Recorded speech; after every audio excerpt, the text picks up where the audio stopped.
আসসালামু আলাইকুম। আজকে আমি দেখাবো হচ্ছে শুধু গাছ আর বীজই লাগালেই হবে না। বীজে কিন্তু প্রচুর পরিমাণে পানি দিতে হবে।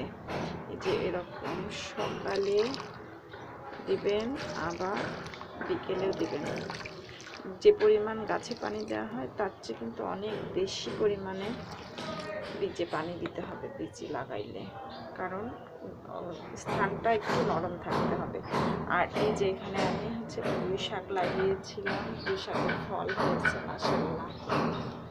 বেলকুনিতেই আজকে আমি পুঁই শাকের ফলগুলা সব তুলে খেয়ে ফেলবো। একদম বড় বড় হয়ে গেছে, দেখেন অনেক সুন্দর। আমার গোলাপ গাছটা অনেক সুন্দর হয়েছে।